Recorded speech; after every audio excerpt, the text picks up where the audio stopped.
आज मी आणि माझी बहीण आम्ही दोघी मिळून बनवणार आहे मोमोज। त्यासाठी मी एका बाउलमध्ये 2 कप मैदा घेतला आहे, म्हणजेच ऑल पर्पज फ्लार। त्यामध्ये मी टाकला आहे चवीपुरतं मीठ आणि थोडं पाणी टाकून आपण त्याचा एक सॉफ्ट असा डो मळून घेणार आहे। डो आपण 15 ते 20 मिनिटांसाठी साईडला ठेवून देणार आहे रेस्टसाठी। त्यानंतर आपण तोपर्यंत आपण स्टफिंगची प्रिपरेशन करून घेऊया। स्टफिंगसाठी मी एका गॅसवरती एक कढई ठेवली आहे। कढईमध्ये थोडंसं तेल टाकूया। तेल गरम झालं की आपण त्यामध्ये आपलं बारीक चिरलेलं लसण टाकूया। लसण थोडं परतून घेऊया 2 ते 3 मिनिटाकरिता। त्यानंतर मी बारीक किसलेले पत्ताकोबी, गाजर आणि कांदा आधीच करून ठेवला होता, तो आपण त्यामध्ये टाकूया। ते 5 ते 10 मिनिट परतून घेतल्यानंतर त्यामध्ये आपण थोडासा अर्धा वाटी सोया सॉस टाकूया। माझ्याकडे छोटी वाटी असल्यामुळे मी अर्धा वाटी टाकला आहे, तुम्ही 1 टेबलस्पूनसुद्धा टाकू शकता। त्यानंतर चवीपुरतं मीठ, मिरेपूड आणि थोडंसं लाल तिखट चवीपुरतं किंवा लागेल तेवढं तिखट तुम्ही टाकू शकता।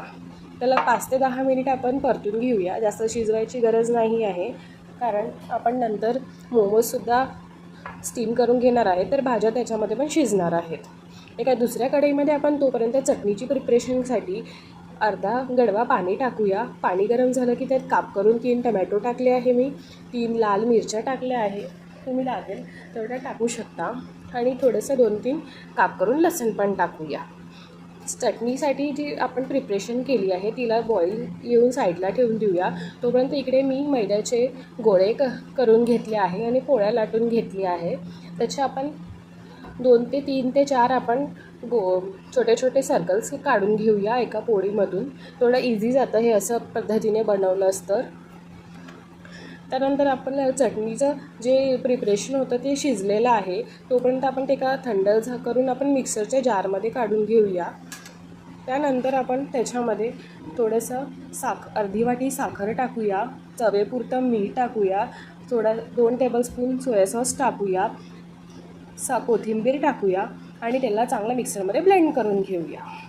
बारीक झालेली चटणी ही रेडी आहे। त्यानंतर आपण मोमोजसाठी प्रिपेअर केलेले सर्कल्स जे आहे डोचे, त्यामध्ये आपण स्टफिंग भरूया। स्टफिंग भरली की आपले मोमोजला आकार देऊन मोमोज आपले तयार करूया। एका चाळणीमध्ये आपण तेल लावून सर्व मोमोज ठेवून देऊया। एका कढईमध्ये गरम पाणी घेऊन आपण ऑलरेडी गॅसवर ठेवलेलं आहे। आपले मोमोज स्टीमसाठी आपण कढईवर ठेवून त्याच्यावरती ताट ठेवून झाकून ठेवूया। 10 ते 15 मिनिटांनंतर मोमोज स्टीम झालेले असतात। मला थोडे क्रिस्पी आवडतात मोमोज, म्हणून मी एका ताव्यावरती थोडं तेल लावून मोमोज शिजू दिलेले आहे। ते खालून छान क्रिस्पी